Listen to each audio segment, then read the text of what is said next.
खुलुमबाय गोजोन फुंबिलिनि गासैबो बडलेण्ड बुब्लिनि अनसायगिरिफोरखौ बरायग्रोबाय। दिनै 2 डिसेम्बर मंगलबारनि फानजामुथिखौ फरायथिनो लादों आं उदांस्रि मुसाहारिया।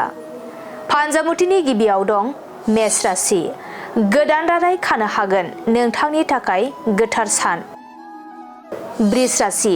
देहाफोरा सानाय सुनायफोरजों नाख्रेबजागोन, देहाखौ लाना असान्थि जागोन। मिथुन राशि। बेफार फालांगि खालामोब्ला मुलाम्फा जागोन, रांखावरि आरजिना लानो हागोन। कर्कट राशि। नोंथाङा सोरनिफ्रायबा गिदिर मुलाम्फा मोननो हागौ, गोसोखौ गोजोननाय मोनगोन। सिंह राशि। मोजां मोननायनि गेजेराव हेंथा सोमजिगोन, गोसोआ जोबोरैनो दुखु जागोन। कन्या राशि।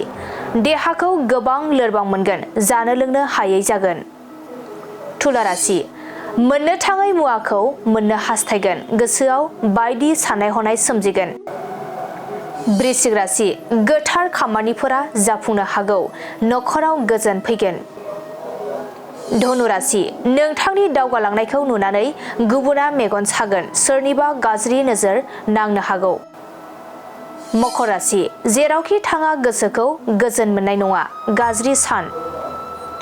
कुम्भ राशि। नोंथांनि लानाय थांखिया जाफुंसारगोन, गोसोआ खुसिजों साग्लोबसारगोन। मीन राशि। आखायाव थाखानाय रांखावरिया खहा जानो हागौ, हरखाब जेंनायाव गोग्लैगोन।